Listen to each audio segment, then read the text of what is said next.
مساء الخير عليكم، فيديو جديد وريفيو جديد لفندق هواي سيزر بالاس، الجزء الخاص بالغرفة وخاص بشكل الفندق بالتوتال من غير اي رأي ومن غير اي حاجة.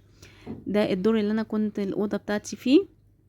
هقدر اقول لكم رقم الأوضة بس وانا بوريكم شكل الأوضة في نهاية الفيديو. اتفرجي معايا على شكل الفندق و يعني منظره عامل ازاي، والاكوا بارك بتاعته والبسين وكل حاجة كل حاجة هوريكي فيها في الفيديو دوت. ولو حابة تتفرجي على جزء المطعم وجزء الاكل هتلاقيه في جزء تاني، وفي كمان بقى الجزء التالت اللي هقول فيه رأيي وسلبيات وايجابيات فندق سيزر هواي سيزر بالاس. تمام. احنا هنا كده كنا في الدور التاني، وهننزل اللي هو الجي ده مش الارضي، ده الدور اللي فيه الريسبشن. الدور الارضي هو اللي فيه المطعم، وهو اللي بيخرجنا على البسين والاكوا وكده. تمام. في اخر ممر ده كده هنلاقي اللوبي.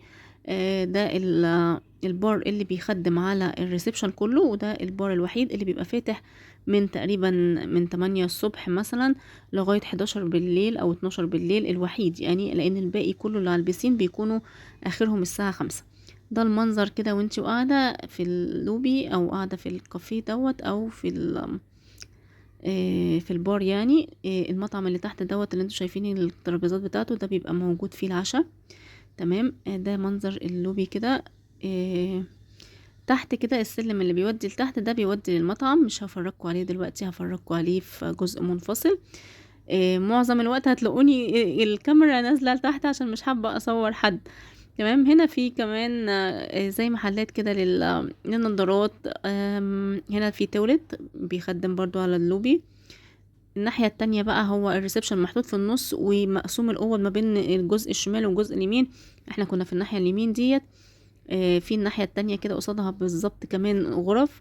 الناحية بتاعتي فيها اتنين اسانسير، وطبعا سلالم لو حابة تطلعي وتنزلي سهل. بصوا بقى كده احنا طلعنا برا الفندق خالص.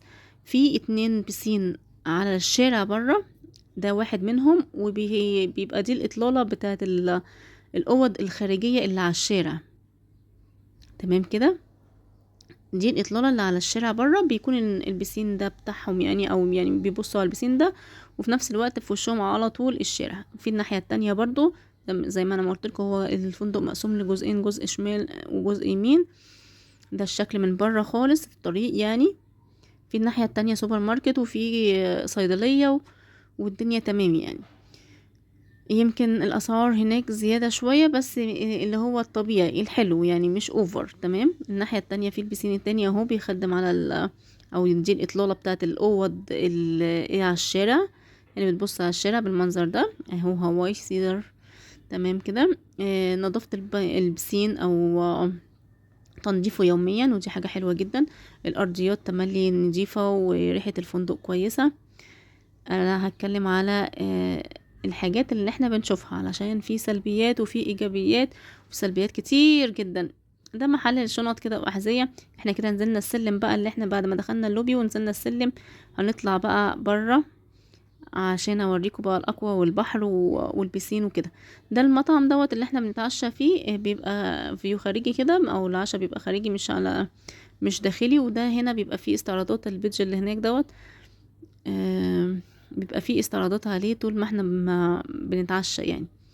عاملين فقرات يعني رقص واغاني وحاجات زي كده، ومسابقات للاطفال. وده ادي بسين، وادي قصاد واحد تاني في اخره خالص طبعا متدرج، وفي اخره خالص او على حرفه خالص لعب للاطفال، اقوى صغننه للاطفال الناحيه دي والناحيه دي. وبيبتدي يكبر يعني يزيد لغايه 120 متر. ادي كده عندكم 2 بره، وادي 2 اهو، ادي كده 4. تمام. حلو قوي كده. هنفضل ماشيين بقى لغاية لما نعدي كمان الجسر ده. والجسر ده بيعدي اكبر بسين في الفندق يعني. واخد داير ما يدور كده. يعني هنعدي البسين يعني نعدي الجسر ده وهو لسه برضو معانا، واكبر طول فيه 160 متر. تمام. احنا كده عدينا الجسر، وهو لسه البسين برضو لسه ماشي معانا، بيكمل معانا، عامل زي حتة دي بقى في النص كده زي جزيرة كده. وبرضو هنعدي جسر تاني اهو علشان نكمل بقية البسين. كل ده البسين واخده داير ما يدور.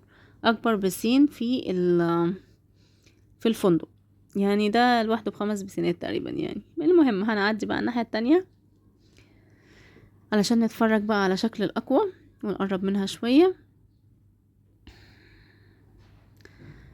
كده. انا نازلة بدري جدا يعني تقريبا اثناء ميعاد الفطور علشان اقدر اصور لكم والدنيا ما تكونش زحمة كده يعني.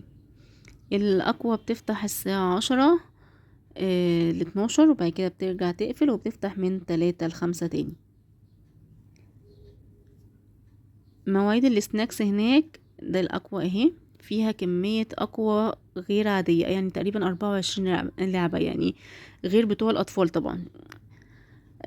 أكيد أنا مجربتهمش كلهم، بس يعني كانوا جمال ولذاذ واستمتعنا بيهم. المشكلة في الزحمة والأدوار في كل حاجة، ده هنتكلم فيه بالتفاصيل بقى في فيديو تاني. يبقى ميعاد الأقوى ميعادها من 10 ل12 ومن 3 ل5. تمام كده. كمان في سناكس، ميعاد السناكس من 11 ل11 ونص، وده بيكون عند الريسبشن كده، تحت الريسبشن عند الكراسي اللي احنا قلنا يعني المطعم اللي احنا بنتعشى عليه ده. ده بيكون حاجات حلوة يعني، جاتو او فاكهة. وفي سناكس تاني الساعة 3 ل5 بيكون في المبنى، هوريهولكوا واحنا ماشيين، اهو المبنى اللي هناك ده على ايدكوا اليمين. بيكون فيه السناكس من 3 ل5 يعني، بيكون بطاطس، بيكون برجر، بيكون بيتزا كده يعني. تمام. في كذا بار حوالين البسينات او حوالين الاقوى يعني، بتخدم على المنطقة دي. كمان في واحد تاني على الشاطئ برا خالص بيخدم على المنطقة بتاعة الشاطئ بس دول كلهم اخرهم ميعادهم الساعة 5 او 6 بالكتير. غير كده اي حاجة بقى تحبي تشربيها بتشربيها من اللوبي. منظر الزرع جميل جدا، الفندق كبير. دي غرف قدامها بسين، واحد شمال واحد يمين، غرف كده ارضي، دور واحد. دوت بقى عند هنا مش هعرف اصور لكم، ده بسين الاجانب. وادي واحد وادي تاني. انا بصور من تحت اهو، مش هعرف اطلع الناحية التانية اصور غير وانا على الشط يعني، او على البحر كده. تمام، لان ما ينفعش اصور جوه. بس كده. كان في لعب بقى بتاعت اطفال كده يعني، مرجحتين 3 طول ما احنا ماشيين كده يقدروا يلعبوا فيها. اللي هناك ده كمان ديسكو بيبقى شغال بالليل، بس طبعا مش لينا يعني. احنا كده في طريقنا للشاطئ. الشاطئ جميل جدا ومساحته كبيرة. هو شوية من على الحرف كده تحس ان هو صخور، بس بعد ما بتمشي يعني خطوتين 3 قدام كده هتحسي ان هو رملة، ورملة ناعمة كمان، رملة ناعمة كمان. ده البار اللي بقولكوا عليه بيخدم على الشاطئ. زي ما انتم شايفين مساحته كبيرة، وكمان الشезлونجات كتيرة قوي يعني. ده مش بحس فيه بزحمة الفندق خالص، لان اماكنه كتيرة ومساحة كبيرة. كمان مش كل الناس مهتمية قوي بنزول البحر، مع انه جميل جدا. في هنا كمان بار بيعمل عصاير فريش، بس دي طبعا بفلوس مش فري يعني. تمام كده. بس كده كده هوريكم بقى الشاطئ لغاية لما نطلع برا. كان في اثناء ما احنا موجودين يعني في ال3 ايام بتاعنا، كان في يومين الشاطئ كان المية كانت برا، وكان العمق بتاعها كويس. وفي اخر يوم زي ما انتم شايفين كده تخش لها جوه شوية كده علشان تعرفوا تعوموا. بس احنا الحمد لله استمتعنا بيومين، كان حلو يعني. المية كانت طالعة لبرا. في كمان جمل تقدروا تأجروا جمل، اللفة ب100 جنيه يعني للمصريين. يلا تعالوا نشوف الغرفة بقى. على ايدك اليمين كده وانت داخل من الغرفة بيبقى فيه التواليت، وكان في قاعدة. ثواني بس انور النور عشان ما حطيتش الكارت اساسا. يعني حوض، وفي طبعا في استشوار والمراية، ومراية كبيرة. وده المكان ما فيش صابون، احنا بنستخدم الصابون بحطينه هنا يعني. بقيت مناديل الحمام كان نضيف. كمان بينضفوا كل يوم كل يوم، بيغيروا الفوط كل يوم. وفرش السرير ده الشامبو والشاور كان واحد فيه والتاني مفهوش، كان فيه شامبو مفيش شاور. وكمان هنا الدولاب فيه خزنة مش شغالة، بايظة. ما بتفتحش اصلا. ده منظر الغرفة، بس ده طبعا مش اول يوم يعني، مش اول ما استلمنا، ده لما نزلنا يعني وطلعنا لقيناه متوضب، فقلت اصورها لكم. دي حاجاتنا. في كتل وهو بيحط 3 ازايز ميه. ارخم حاجة في الأوضة يعني الفيو بتاعها والباب ده. ايوه ده باب أوضة تانية. تخيلوا طول الوقت عمالين بيلعبوا بالمفتاح كده، كل شوية قلق كده وخوف، واحنا مش طالبين اصلا أوضة تريبل، ولا اساسا أوضة تبقى مع حد يعني. احنا المفروض اللي هي أوضة دبل يكون فيها سرير كبير او سريرين صغيرين، وما تكونش طلع على اي اطلالة تانية، او ما تكونش ما بيننا وما بين حد تاني باب. ده بقى المنظر بتاع الأوضة أو الفيو بتاع الأوضة بتاعي، هو البسين اللي أنا وريته لكم في أول الفيديو، اللي هو الخارجي اللي بيطل على الشارع، وإن ناس كتير قوي ما تعرفش عنه حاجة غير الناس اللي الأوض بتاعتهم بتبص عليه بس. فالإطلالة الأساسية أو الجميلة هي الإطلالة اللي على البسين الرئيسي، فاهمين؟